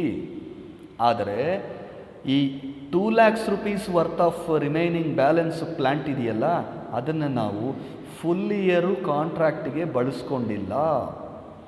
We have used that plant in the contract from 1st January to 30th September. 2 lakhs rupees plant used for the contract only 9 months. So ನಾವು depreciation 9 monthsಗೆ ಮಾತ್ರನೇ charge ಮಾಡಿದ್ದೀವಲ್ಲಿ. ಅಂದರೆ ಆ 2 lakhs rupees ಪ್ಲ್ಯಾಂಟಿಗೆ ಇನ್ನೂ 3 months depreciation charge ಮಾಡಬೇಕಾಗಿದೆ. So 2 lakhs into 10/100 into 3/12. 3 months additional depreciation ಇದೆಯಲ್ಲ, 2 lakhs rupees into 10/100 into 3/12 ಮಾಡಿದ್ರೆ ನಿಮಗೆ 5,000 rupees ಆ ಡಿಪ್ರಿಸಿಯೇಷನನ್ನು ಇಲ್ಲಿ ಚಾರ್ಜ್ ಮಾಡಬೇಕು. Less depreciation on plant 5,000. So 29,500 minus 5,000, 24,500 outside amount ಕಾಲಮ್ಗೆ. Understand the liabilities items very carefully in the balance sheet. Capital ಮತ್ತು creditors ಎರಡು items ಕೂಡ ಕ್ವಶನಲ್ಲಿ ಆ್ಯಸ್ ಇಟ್ ಈಸ್ ಅವ್ರು ಕೊಟ್ಬಿಟ್ಟಿದ್ದಾರೆ, ಅದನ್ನು ನಾವು ಏನೂ ಮಾಡೋಷ್ಟಿಲ್ಲ. ತಗೊಂಡು ಬಂದು ಕ್ಯಾಪಿಟಲ್ 5 lakhs, ಕ್ರೆಡಿಟಾರ್ಸ್ 72,000 ಎಂಟ್ರಿ ಮಾಡ್ಕೊಂಬಿಡಿ ಅಷ್ಟೇ, ಏನೂ ಅಡ್ಜಸ್ಟ್ಮೆಂಟ್ ಇಲ್ಲ ಅದಕ್ಕೆ. ಉಳಿದಿರೋ ಅಡ್ಜಸ್ಟ್ಮೆಂಟ್ ಏನಪ್ಪ ಇದೆ ಅಂತಂದರೆ ಪ್ರಾಫಿಟ್. ಕಾಂಟ್ರಾಕ್ಟಿಂದ ಬಂದಿರೋಂತಹ ಪ್ರಾಫಿಟ್ 37,500, ಅದರಲ್ಲಿ ಮೆಟೀರಿಯಲ್ಸ್ ಲಾಸ್ಟ್ ಇನ್ ಆಕ್ಸಿಡೆಂಟು 6,000 ಲೆಸ್ ಮಾಡಬೇಕು. ಅನ್ಅಬ್ಸಾರ್ಬ್ಡ್ ಎಕ್ಸ್ಪೆನ್ಸಸ್ಸು 2,000 ಎಕ್ಸ್ಪೆನ್ಸಸ್ಸು ಜಾಸ್ತಿ ಇದೆಯಲ್ಲ, 47,000 ಮೈನಸ್ 5,000 45,000, ಆ 2,000 ಎಕ್ಸ್ಪೆನ್ಸಸ್ಸನ್ನು ಲೆಸ್ ಮಾಡಬೇಕು. ಮತ್ತು 3 ತಿಂಗಳ ಪ್ಲ್ಯಾಂಟ್ ಡಿಪ್ರಿಸಿಯೇಷನನ್ನು ಯಾವುದು ನಾವು ಕಾಂಟ್ರಾಕ್ಟಿಗೆ ಚಾರ್ಜ್ ಮಾಡಿಲ್ವೋ ಅದನ್ನಿಲ್ಲಿ ತೋರಿಸ್ಬೇಕು. 2 lakhs rupees ವರ್ತ್ ಆಫ್ ಪ್ಲ್ಯಾಂಟಲ್ಲಿ ಬರೀ 9 months ಡಿಪ್ರಿಸಿಯೇಷನ್ ಮಾತ್ರ ಕಾಂಟ್ರಾಕ್ಟ್ ಅಕೌಂಟಲ್ಲಿ ಹಾಕಿದ್ವಿ. ಯಾಕೆ ಸರ್ 9 months ಮಾತ್ರ ಹಾಕಿದ್ರಿ? 9 months ಮಾತ್ರನೇ ಕಾಂಟ್ರಾಕ್ಟಿಗೆ ಬಳಸ್ಕೊಂಡಿರೋದು, ಉಳಿದಿರೋ 3 ತಿಂಗಳು ಬಳಸ್ಕೊಂಡಿಲ್ಲ. ಆದರೆ ಯೂಸ್ ಮಾಡದೇ ಇರೋ 3 monthsಗೂ ಕೂಡ ಕಾಂಟ್ರಾಕ್ಟಲ್ಲಿ ಹಾಕಬಾರ್ದು, ಯಾಕೆಂದರೆ ನಾವು ಆ ಪ್ಲ್ಯಾಂಟನ್ನು ಕಾಂಟ್ರಾಕ್ಟ್ಗೆ ಯೂಸ್ ಮಾಡಿಲ್ಲ 3 months, ದೇರ್ಫೋರ್ ಅಲ್ಲಿ ಹಾಕಬಾರ್ದು. ಆದರೆ ಅದು ಸ್ಟೋರಲ್ಲಿತ್ತು, ಅದರ ಫುಲ್ ಇಯರ್ ಡಿಪ್ರಿಸಿಯೇಷನನ್ನು ಚಾರ್ಜ್ ಮಾಡುವಂತಹ ಒಂದು ಪಾಲಿಸಿ ಈ ಕಂಪನಿ ಇಟ್ಕೊಂಡಿದೆ. ಹಾಗಾಗಿ 3 months additional depreciation on ₹2 lakhs should be shown on balance sheet liability side. Less ಮಾಡಿ ತೋರಿಸಿದ್ದೀವಿ. ತುಂಬ ಕೇರ್ಫುಲ್ಲಾಗಿ ಅರ್ಥ ಮಾಡ್ಕೊಳ್ಳೋದಕ್ಕೆ ಟ್ರೈ ಮಾಡಿ. ಲಯಬಿಲಿಟಿ ಸೈಡ್ ಮುಗೀತು. Come to the asset side. Building as it is ₹1,60,000. Buildings ₹1,60,000 ಕ್ವಶನಲ್ಲಿ ಕೊಟ್ಟಿದ್ದಾರೆ, ಅದರಲ್ಲಿ ಏನೂ ಅನುಮಾನ ಇಲ್ಲ, ತೊಗೊಂಬಂದು ಹಾಕ್ಕೊಂಬಿಡಿ. Plant in stores. Plant in stores, plant ಇಲ್ಲಿ ಕೇರ್ಫುಲ್ಲಾಗಿ ಅರ್ಥ ಮಾಡ್ಕೊಳ್ಳಿ. ಟೋಟಲ್ ಅಮೌಂಟ್ ಆಫ್ ಪ್ಲ್ಯಾಂಟ್ ಎಷ್ಟಪ್ಪ? ₹2,50,000 ಸರ್. ಓಕೆ. ಫುಲ್ ಇಯರ್ಗೆ ಯೂಸ್ ಮಾಡ್ಕೊಂಡಿರೋ ಪ್ಲ್ಯಾಂಟ್ ಎಷ್ಟು? 50,000 ಸರ್. ಓಕೆ. 9 months ಮಾತ್ರ ಯೂಸ್ ಮಾಡ್ಕೊಂಡಿರೋ ಪ್ಲ್ಯಾಂಟ್ ಎಷ್ಟು? 2 lakhs ಸರ್. 9 months ಮಾತ್ರ ಯೂಸ್ ಮಾಡ್ಕೊಂಡಿದ್ದಾದಮೇಲೆ ಪ್ಲ್ಯಾಂಟ್ ಏನಾಯಿತು ಸರ್? ರಿಟರ್ನ್ ಮಾಡಿಬಿಟ್ರು ಸರ್ ಸ್ಟೋರ್ಗೆ. ಎಲ್ಲಿ ಹೇಳಿದ್ದಾರೆ ರಿಟರ್ನ್ ಮಾಡಿಬಿಟ್ರು ಸ್ಟೋರ್ಗೆ ಅಂತ? ಬನ್ನಿ ಕ್ವಶನಿಗೆ ಹೋಗೋಣ. Plant with a cost of 2 lakhs was used from 1st January to 30th September and was then returned to stores. Underline ಮಾಡಿದ್ದೀನಿ. ರಿಟರ್ನ್ ಟು ಸ್ಟೋರ್ ಇದೆಯಾ? ಎಸ್. ಈಗ ಹೇಳಿ, plant ₹2 lakhs worth of plant ಎಲ್ಲಿದೆ? ₹2 lakhs worth of plant ಎಲ್ಲಿದೆ? ಸ್ಟೋರಲ್ಲಿದೆ sir. ಯಾಕೆ? Return ಮಾಡಿಬಿಟ್ಟಿದ್ದಾರೆ sir. Return ಮಾಡಬೇಕಾದ್ರೆ depreciation ಮಾಡಿದಾರಾ sir? ಮಾಡಿದ್ದಾರೆ ಸರ್. ಎಷ್ಟು ಡಿಪ್ರಿಸಿಯೇಷನ್ ಮಾಡಿದ್ದಾರೆ? 10% 9 monthsಗೆ, ಇನ್ನೊಂದು 10% 3 monthsಗೆ. ಎಲ್ಲಿ? ಕಾಂಟ್ರಾಕ್ಟ್ ಅಕೌಂಟಲ್ಲಿ 9 monthsಗೆ, ಬ್ಯಾಲೆನ್ಸ್ ಶೀಟಲ್ಲಿ ಇಲ್ಲಿ ತೋರಿಸಿದ್ವಲ್ಲ 3 monthsಗೆ. ಸೊ ಟೋಟಲ್ 1 yearಗೆ ಡಿಪ್ರಿಸಿಯೇಷನ್ ಚಾರ್ಜ್ ಮಾಡ್ದಂಗೆ ತಾನೇ ಲೆಕ್ಕ? Yes. So ₹2 lakhs minus 10% depreciation, so ₹1,80,000 plant in store. Sir ಮತ್ತೆ ₹2,50,000 ಪ್ಲ್ಯಾಂಟ್ ಅಲ್ವಾ? ಹೌದು, ₹2,50,000 ಪ್ಲ್ಯಾಂಟು. ₹2 lakhs ಪ್ಲ್ಯಾಂಟು ರಿಟರ್ನ್ ಮಾಡಿಬಿಟ್ರು, ಡಿಪ್ರಿಸಿಯೇಷನ್ ಹಾಕ್ಕೊಂಡು 1,80,000 ಹಾಕ್ಕೊಂಬಿಟ್ವಿ. ಇನ್ನೂ ₹50,000 ಪ್ಲ್ಯಾಂಟ್ ಇತ್ತಲ್ಲ, ಓ ಕಿದರ್ ಗಯಾ? ₹50,000 ಪ್ಲ್ಯಾಂಟ್ ಇತ್ತಲ್ಲ ಸರ್? ಅದು ಇದೆ, ಸೈಟಲ್ಲೇ ಇದೆ. ಯಾಕೆ ಸರ್ ಸೈಟಲ್ಲೇ ಇದೆ? ಅದು ಇನ್ನೂ ರಿಟರ್ನ್ ಮಾಡಿಲ್ಲ. ರಿಟರ್ನ್ ಮಾಡಿಲ್ಲ ಅಂತಂದರೆ ಎಲ್ಲಿರುತ್ತೆ? ಸೈಟಲ್ಲೇ ಇರುತ್ತೆ. ಸೊ ಸೈಟಲ್ಲಿ ₹50,000 ಪ್ಲ್ಯಾಂಟ್ ಇದೆ ಅಂದರೆ ಅದನ್ನು 1 year ಯೂಸ್ ಮಾಡಿದಾರಲ್ಲ ಸರ್? ಎಸ್. ಯೂಸ್ ಮಾಡಿದ್ರೆ ಡಿಪ್ರಿಸಿಯೇಷನ್ ಹಾಕಬೇಕಲ್ಲ ಸರ್? ಎಸ್. ಡಿಪ್ರಿಸಿಯೇಷನ್ ಎಷ್ಟು ಸರ್? 10%. ಸೊ 50,000ಕ್ಕೆ ಡಿಪ್ರಿಸಿಯೇಷನ್ ಎಷ್ಟು ಸರ್? 5,000. ಸೊ 50,000 ಮೈನಸ್ 5,000 ಡಿಪ್ರಿಸಿಯೇಷನ್ ಎಷ್ಟು ಸರ್? 45,000. ಸೊ ಈಗ ಸೈಟಲ್ಲಿರುವಂತಹ ಪ್ಲ್ಯಾಂಟಿನ ವ್ಯಾಲ್ಯೂ ಎಷ್ಟು ಸರ್? 45,000. ಪ್ಲ್ಯಾಂಟ್ ಅಟ್ ಸೈಟ್ 45,000 ಇಲ್ಲಿದೆ. ಇದೆಯಾ? Plant at site 45,000. Yes. Very carefully understand once again. Total plant 2,50,000.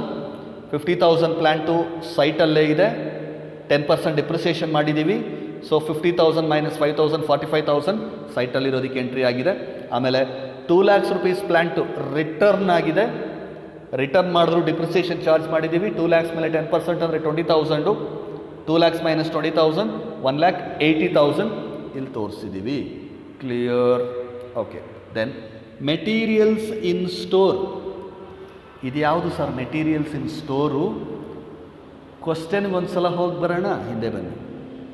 ಕ್ವಶನಲ್ಲಿ materials ನೋಡಿ ಎಷ್ಟಿದೆ? ಮೆಟೀರಿಯಲ್ಸು ಎಷ್ಟಿದೆ? Materials 2 lakhs. ಓಕೆ. ಮತ್ತು ಕಾಂಟ್ರಾಕ್ಟ್ ಅಕೌಂಟಿಗೆ ಎಷ್ಟು ತೊಗೊಂಡಿದ್ದೀವಿ? ಕಾಂಟ್ರಾಕ್ಟ್ ಅಕೌಂಟಿಗೆಲ್ಲಿ ಇಲ್ಲಿದೆ ಎಷ್ಟು? 1,70,000. ಸರ್ ಟ್ರಯಲ್ ಬ್ಯಾಲೆನ್ಸಲ್ಲಿ ಮೆಟೀರಿಯಲ್ಸು 2 lakhs ಇದೆ. ಕಾಂಟ್ರಾಕ್ಟ್ ಅಕೌಂಟಿಗೆ ನಾವು 1,70,000 ತೊಗೊಂಡಿದ್ದೀವಿ. ಉಳಿದಿರೋ 30,000 ಯಾಕೆ ತೊಗೊಂಡಿಲ್ಲ? ತಗೋಬಾರ್ದು ಅಂತ ಅವ್ರಿಲ್ಲಿ ಹೇಳಿದ್ದಾರೆ ನೋಡಿ. ಕ್ವಶನಲ್ಲಿ 1,70,000 sent to the site. Only 1,70,000 sent to the site. Remaining 30,000 not sent. ಕಾಂಟ್ರಾಕ್ಟ್ಗೆ ಕಳಿಸೇ ಇಲ್ಲ ಉಳಿದಿರೋ 30,000 ಮೆಟೀರಿಯಲ್ಸನ್ನು. ಆ 30,000 ಮೆಟೀರಿಯಲ್ಸು ಕಾಂಟ್ರಾಕ್ಟ್ಗೆ ಹೋಗಿಲ್ಲ ಅಂದರೆ ಎಲ್ಲಿರುತ್ತೆ? ಸ್ಟೋರಲ್ಲಿರುತ್ತೆ. ಸೊ ಸ್ಟೋರಲ್ಲಿರುವಂತಹ ಮೆಟೀರಿಯಲ್ಸು ಬ್ಯಾಲೆನ್ಸ್ ಶೀಟಲ್ಲಿ 30,000. ಕ್ಲಿಯರ್? ಎಸ್. ಆಮೇಲೆ ಸರ್ ಮೆಟೀರಿಯಲ್ಸು ಸೈಟಲ್ಲಿ ಕೂಡ ಒಂದು ಸ್ವಲ್ಪ ಮೆಟೀರಿಯಲ್ಸು ಉಳಿದೋಗಿದೆ, closing stock of unused materials ಅಂತ ಕ್ವಶನಲ್ಲಿ ಹೇಳಿದ್ದಾರೆ ಸರ್. ಎಸ್, ಅದನ್ನು ಇಲ್ಲಿ ತೋರಿಸಿ. Materials at site 4000, unused materials at site 4000. Okay, ಇದಿಷ್ಟು ಆದಮೇಲೆ ಬ್ಯಾಂಕ್ ಬ್ಯಾಲೆನ್ಸು ಕ್ವಶನಲ್ಲಿ ಕೊಟ್ಟಿದ್ದಾರೆ, ಅದಕ್ಕೆ ಯಾವುದೇ ರೀತಿಯಾದಂತಹ ಅಡ್ಜಸ್ಟ್ಮೆಂಟ್ಸ್ ಇಲ್ಲ, ಅದನ್ನು ಡೈರೆಕ್ಟಾಗಿ ತೊಗೊಂಬಂದು ಬ್ಯಾಲೆನ್ಸ್ ಶೀಟಲ್ಲಿ ಅಸೆಟ್ ಸೈಡಲ್ಲಿ ಹಾಕ್ಕೊಂಬಿಡಿ. ಇದಿಷ್ಟು ಆದಮೇಲೆ ವರ್ಕ್ ಇನ್ ಪ್ರೋಗ್ರೆಸ್, ಈ ಫಾರ್ಮುಲಾ ಹೇಳಿದ್ದೀನಿ, ಬ್ಯಾಲೆನ್ಸ್ ಶೀಟಲ್ಲಿ ಬರುವಂಥ ಐಟಮ್ಸ್ ನಿಮಗೆ work in progress. Certified work 4,80,000. Certified work ಎಲ್ಲಿಂದ ಬಂತು ಇದು? ಆಗಲೇ ನಾವು ಕ್ಯಾಲ್ಕುಲೇಟ್ ಮಾಡಿದ್ದೀವಿ. ವರ್ಕ್ ಸರ್ಟಿಫೈಡ್ ಅನ್ಸರ್ಟಿಫೈಡ್ ಇಲ್ಲಿ ನೋಡಿ, ಕಾಂಟ್ರಾಕ್ಟ್ ಅಕೌಂಟಲ್ಲಿ ತೋರಿಸಿದ್ದೀವಿ. 4,80,000, ಅನ್ಸರ್ಟಿಫೈಡ್ 15,000. ಅವೆರಡೂ ಕೂಡ ಸರ್ಟಿಫೈಡ್ ವರ್ಕ್ 4,80,000, ಅನ್ಸರ್ಟಿಫೈಡ್ ವರ್ಕ್ 15,000. ಎರಡೂ ಆ್ಯಡ್ ಮಾಡಿಕೊಂಡ್ರೆ 4,95,000. ವರ್ಕ್ ಇನ್ ಪ್ರೋಗ್ರೆಸ್ಸಲ್ಲಿ work certified plus work uncertified 4,95,000 ಆಗುತ್ತೆ. Less reserve. ಯಾವುದು ಸರ್ ಇದು ರಿಸರ್ವು? ಕಾಂಟ್ರಾಕ್ಟ್ ಅಕೌಂಟಲ್ಲಿ ನೋಷನಲ್ ಪ್ರಾಫಿಟ್ಟಿಂದ 37,500 ಪ್ರಾಫಿಟ್ ಆ್ಯಂಡ್ ಲಾಸ್ ಅಕೌಂಟಿಗೆ ಟ್ರಾನ್ಸ್ಫರ್ ಮಾಡಿದ್ರೆ ಉಳಿದಿರೋ ಬ್ಯಾಲೆನ್ಸನ್ನು ನಾವು ರಿಸರ್ವ್ಗೆ ಟ್ರಾನ್ಸ್ಫರ್ ಮಾಡ್ತೀವಲ್ಲ, 52,500 ಬ್ಯಾಲೆನ್ಸ್ ರಿಸರ್ವ್. ನೋಡಿ ಇಲ್ಲಿ ಬ್ಯಾಲೆನ್ಸ್ ರಿಸರ್ವ್. ಆ 52,500 ಬ್ಯಾಲೆನ್ಸ್ ರಿಸರ್ವನ್ನು ಇಲ್ಲಿ ತಗೊಂಡು ಬಂದು ಲೆಸ್ ಮಾಡಬೇಕು. ಸೊ 4,95,000ಅಲ್ಲಿ 52,500 ರಿಸರ್ವ್ ಲೆಸ್ ಆದರೆ ನಿಮಗೆ ಬರುವಂಥದ್ದು 4,42,500. ಆಮೇಲೆ ಲೆಸ್ ಕ್ಯಾಶ್ ರಿಸೀವ್ಡ್. ಎಷ್ಟು ಕ್ಯಾಶ್ ರಿಸೀವ್ಡು? 3 lakhs ಅಂತ ನಮಗೆ ಹೇಗೆ ಗೊತ್ತು? ಕ್ವಶನಲ್ಲಿ ಕೊಟ್ಟಿದ್ದಾರೆ. ಇಲ್ಲಿ ಕ್ವಶನಲ್ಲಿ ಕೊಟ್ಟಿದ್ರೇ ನಮಗೆ ಗೊತ್ತಾಗುತ್ತೆ, ಕೊಟ್ಟಿಲ್ಲ ಅಂದರೆ ನಮ್ಗೆ ಹೇಗೆ ಗೊತ್ತಾಗುತ್ತೆ? So 3 lakhs rupees cash received. ಅದನ್ನು ಕೂಡ ಲೆಸ್ ಮಾಡಿದ್ರೆ ನಿಮಗೆ 1,42,500 ಇಲ್ಲಿ ತೊಗೊಂಬಂದು ಹಾಕಿದ್ದೀವಿ ನೋಡಿ. 4,42,500 ಮೈನಸ್ 3 lakh 1,42,500 ತೊಗೊಂಬಂದು ಹಾಕಿದ್ದೀವಿ. ಇಷ್ಟು ಐಟಮ್ಸನ್ನು ಹಾಕಿದ್ದಾದ ಮೇಲೆ ಬ್ಯಾಲೆನ್ಸ್ ಶೀಟನ್ನು ಟೋಟಲ್ ಮಾಡಿಕೊಂಡ್ರೆ you should get 5,96,500 balance sheet tallied. ಸುಮ್ಮನೆ ಈ ವಿಡಿಯೋ ನೋಡಿದ ಮಾತ್ರಕ್ಕೆ ಸುಮ್ಮನೆ ಇದ್ದರೆ ಆಗೋದಿಲ್ಲ. I will send a PDF file of this problem to you in the group. Practice ಮಾಡಿ. ಯಾವ್ಯಾವ ಐಟಮು ಹೇಗೆ ಬಂತು, ಬ್ಯಾಲೆನ್ಸ್ ಶೀಟ್ ಹೇಗೆ ಬಂತು, ಡಿಪ್ರಿಸಿಯೇಷನ್ ಹೇಗಾಯಿತು, ಸರ್ಟಿಫೈಡು ಅನ್ಸರ್ಟಿಫೈಡು, ಈ ಪ್ಲ್ಯಾಂಟ್ ಹೇಗೆ ಕ್ಯಾಲ್ಕುಲೇಟ್ ಮಾಡಿದ್ವಿ, everything you should work out in your books. And if you have any doubts, you know how to contact me. Thank you.